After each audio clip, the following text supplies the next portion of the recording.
કેમ છો મિત્રો? ચલો આજે તમને એક સરસ જોરદાર અને પૌરાણિક જગ્યા અને મંદિરની વિઝિટ કરાવો. હા મિત્રો, આ મંદિર જે જોઈ રહ્યા છો આ છે વાળીનાથ દાદાનું મંદિર.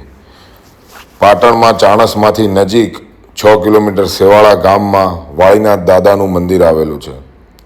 ગ્રામજનોએ સાથે મળીને આ મંદિરનું નવનિર્માણ કામ કરેલું છે. બહુ સરસ મંદિર છે જ્યાં વાળીનાથ દાદાની પૌરાણિક વર્ષો જૂની મૂર્તિ વિરાજમાન છે. હા, અને આ જોઈ રહ્યા છો એ વાળીનાથ દાદાની ઘણા સમય જૂની, બહુ વર્ષો જૂની આ મૂર્તિ છે. કોઈને લગભગ ધ્યાન નથી કે કેટલી જૂની છે. અને ત્યાં શિવલિંગ છે. મિત્રો, આ એ જ મંદિર છે. જો તમે ક્યારેક સાંભળ્યું હોય તો કંકુબેન ભજન ગાતા, કંકુબેન ભજનીક, જેમનું જોરદાર ગુજરાતી ભજન કલાકારમાં નામ હતું. આ એ જ મંદિર છે જ્યાં હું ને કાકા દર્શન કરી રહ્યા છીએ. અને કંકુબેન અહીં જ રહેતા હતા અને અહીં ઘણા વર્ષોથી એ ભજન પણ કરતા હતા. આ મંદિરની અમને સેવા પૂજા બહુ જ કરી છે અને મંદિરમાં દર્શન કરવાનો લાવો બહુ જબરો છે. અને ત્યાં અત્યારે જે પૂજારીમાના જે મંદિરની વ્યવસ્થા સાચવે છે એ જ કંકુબેનના દીકરા છે જે ત્યાં જ રહે છે.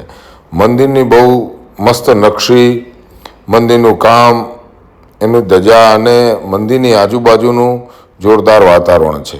જે સામે આ રૂમાલ નાખીને કેસરી ઊભા છે એ કંકુબેનના દીકરા છે. હા, જે ત્યાં જ રહે છે એ જ મંદિરમાં.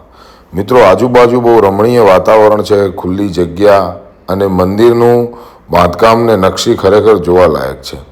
તમે ક્યારેક નીકળો ચાણસમાં થઈને તો ચાણસમાંથી 6 કિલોમીટર સેવાળા ગામ છે, ત્યાં વાળીનાથ દાદાનું આ મંદિર છે.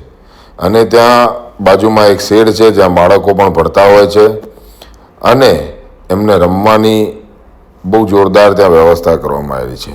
અને અખંડ ધૂણી જે તમે જોઈએ વર્ષોથી ચાલે છે ને ત્યાં અમારા ગેમર કાકાના નામનો ચબૂતરો પણ બનાવેલો છે જ્યાં ગ્રામજનો આવીને પક્ષીઓને ચણ નાખે છે અને પક્ષીઓને રહેવાની સરસ વ્યવસ્થા કરી છે. મિત્રો, ક્યારેક નીકળો ફેમિલી સાથે, મિત્રો સાથે તો જરૂર મંદિરના દર્શન કરજો. અને બહુ મજા આવી જગ્યા છે અને વાળીનાથ દાદાના દર્શન કરવાનો અનેરો લાવો છે. સર્વને જય વાળીનાથ દાદા. ફરી મળીશું આવો બ્લોગ સાથે. જય દ્વારકાધીશ, જય વાળીનાથ.